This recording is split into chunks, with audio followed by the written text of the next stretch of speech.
Ça se passe ici, sur France 3 Pays de la Loire. Le plein de super. Ces courts, enfin ce sont des courts-métrages présentés dans des lieux où ils ne sont pas présentés souvent, voire carrément jamais. Eh bien, deux réalisateurs aimant et animant le milieu rural proposent d'en faire découvrir au plus grand nombre un festival de ciné en plein air, qui plus est itinérant, qui fête ses 10 ans. Ce sera du 13 juin, donc ça commence très bientôt, au 13 septembre en Pays de la Loire. Des films à l'image de celui-ci.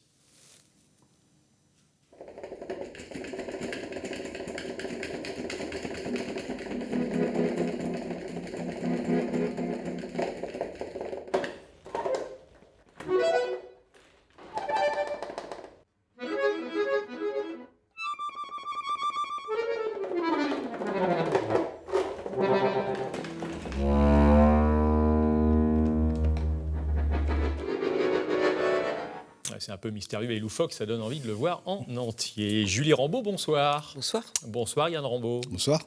Vous êtes tous les deux réalisateurs et animateurs de territoire. C'est bien de qualifier ça comme ça. On n'a pas trop l'habitude d'être qualifié comme ça, mais pourquoi pas. Animateur territoire, ça vous convient pas?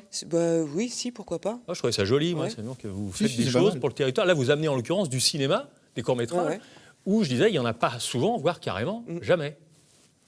C'est un petit peu l'idée, en fait, c'est d'essayer de faire vivre et de proposer un instant où les gens puissent avoir une occasion de sortir, puisque on sait que parfois, pour certains villages, il faut peut-être 20 ou 30 minutes de voiture pour aller dans la salle la plus proche.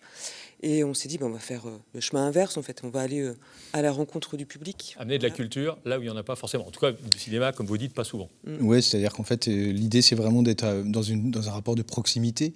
Et c'est vrai qu'aller voir des films ensemble, c'est souvent au cinéma. Bon, là, on est en plein air, on est sous les étoiles, quand ça se passe très bien. Et puis, il y a un lien quoi, avec les films, les gens ensemble. Et bon, c'est une vieille histoire, le cinéma plein air. C'est que des courts-métrages? Que du court. Qui viennent d'où? Alors on a vu, là, c'est asiatique, celui-ci. Ouais. Il était japonais, l'extrait qu'on vient de voir. Et en fait, l'idée, c'est d'avoir une sélection internationale pour montrer un petit peu toute la richesse aussi de la production en court-métrage. Donc ça veut dire que c'est des films qui durent combien de temps? 5 minutes? Jusqu'à un quart d'heure? C'est variable. 15 minutes maximum. 15 minutes maximum, ouais. Que vous allez sélectionner, qu'on vous propose? Un peu des deux. C'est un peu les deux. En fait, il y a des... alors, on allait au festival, par exemple, de Clermont-Ferrand, qui est un des lieux super pour pouvoir rencontrer qui est le festival de Cannes du court-métrage. C'est ça, ouais. Donc, on allait faire notre marché, comme on dit. Et puis, il y a des réalisateurs et des producteurs qui nous envoient aussi régulièrement des propositions. Alors, avec notre ligne éditoriale, c'est pas toujours très facile, puisqu'on n'a pas beaucoup de films. Et on choisit un peu du documentaire, de la fiction, de l'animation. Vous mélangez les genres, quoi. On mélange les genres, ouais. Et le public peut remettre un prix, c'est ça? C'est ça. Donc il y a une carte postale, en fait, la carte postale, c'est vraiment la petite signature un peu du festival de Plein de Super, je crois, parce que ça remplace un peu le vote public, mais on n'aime pas cette idée de vote public, on préfère plutôt la notion d'échange. Donc l'échange, elle se fait déjà parce qu'en fait les gens vont quand même choisir un film, ils vont en voir 5 par exemple pendant 1 heure là, ils vont choisir un film, et puis on leur dit, mais maintenant que vous avez choisi un film, vous pouvez peut-être écrire un mot au réalisateur, ça peut être sympa, quoi. Et là ils jouent le jeu, donc ils écrivent le mot, ils font des dessins. Sur une vraie carte postale? Sur une vraie carte postale. Après, vous envoyez au réalisateur? Ouais, après, il les poste. Il y a des boîtes aux lettres sur le bus qui sont au numéro des films qu'ils ont vus, quoi. Ça, c'est pas la première fois que vous faites ça? Ah non. Ça veut dire que sur les années antérieures, les réalisateurs ou réalisatrices ont répondu?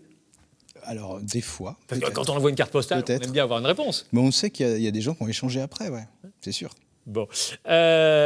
Ça se fasse à partir d'un bus, c'est-à-dire que ce qu'on voit là, c'est plus qu'un logo, c'est carrément le mode d'emploi. Vous avez un bus sur lequel vous déroulez un écran. C'est ça. Et donc les gens sont au clair de lune, dehors, assis dans l'air, sur un transat, dans leur voiture. Comme ils veulent. La voiture, non, pas trop. C'est pas un driving, c'est plutôt, les gens des fois viennent avec leur fauteuil. Et puis la mairie fournit des assises. Et voilà. Les communes postulent ou c'est vous qui êtes obligé d'aller démarcher les maires de ces villages de la région pour vous imposer un petit peu? En fait, on a commencé par chercher des lieux et puis finalement, depuis 10 ans, on n'a plus besoin de beaucoup chercher puisque d'une année à l'autre, c'est des communes, des partenaires qui reconduisent.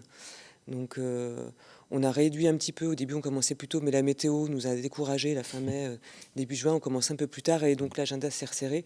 Et on n'a vraiment plus besoin de vraiment chercher de date. Ouais. Donc, vous avez déjà des communes, même pour plusieurs années. C'est un peu comme le Tour de France. Il y a des communes qui postulent. Ne nous oubliez pas. On verra comment...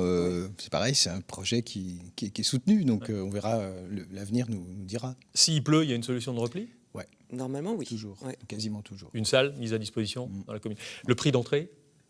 Ah, C'est c'est pas entrée libre, en fait, c'est gratuit pour le public et c'est offert par les communes ou les partenaires. Voilà. D'accord. Donc c'est vraiment, ça fait vraiment le plein de super et le plein de spectateurs. 10e édition du 13 juin, donc ça commence dans quelques jours, demain en l'occurrence, jusqu'au 13 septembre. On va regarder quand même quelques dates, les 3 premières et les 3 dernières, mais sachez qu'il y en a 35 en tout dans la région. Ça commence à Montreuil-Juigné. On a mis 13 avril, en fait c'est 13 juin, Sainte-Pazanne ensuite, les Visitandines à Leger, et puis on terminera par Pau, Montbert, Paimboeuf, et dans l'intervalle, il y en a il y a Fémoreau en Vendée, il y a Saint-Jean-des-Mauvrais en Maine-et-Loire, Saint-Georges sur Léon, Pruyé en Maine-et-Loire, en tout 35 communes, 14 en Loire-Atlantique, 12 en Maine-et-Loire, 6 en Vendée. Animateur territoire, je disais tout à l'heure, parce que tout au long de l'année, vous avez une activité liée au cinéma, liée au patrimoine, véhiculée grâce au cinéma. Oui, c'est-à-dire qu'en fait, l'idée, c'était vraiment d'essayer de tirer des fils qui étaient logiques. C'est-à-dire que le fait qu'on soit géographiquement mobile, ça donnait envie d'aller enquêter un peu sur ce qui se passait sur ces territoires-là. Et pourquoi pas d'essayer de proposer des tournages, des choses un petit peu... Donc vous tournez des documentaires avec des habitants qui vous racontent quoi? Leur vie, leur village? C'est variable, ça dépend des thèmes. Ça dépend du fil qu'on essaie de tirer. En fait. Ouais. Et ça dépend des territoires. Vous laissez carte blanche? Non, on aime bien... Vous guidez? Ouais. On guide. On guide un peu. Ouais. Vous reviendrez nous en parler on l'automne ou l'hiver prochain? Ouais. Très bien, merci beaucoup. Julie et Yann Rambaud d'être venus nous parler des 10 ans du plein de super qui commence demain, qui va se dérouler jusqu'au 13 septembre dans la région des Pays de la Loire. Il y aura une incursion aussi en Touraine, chez nos voisins de Centre-Val de Loire, pour présenter des courts-métrages, maximum un quart d'heure. On peut en voir donc 4 ou 5 en 1 heure, 1 heure et quart, et c'est gratuit. L'info se poursuit.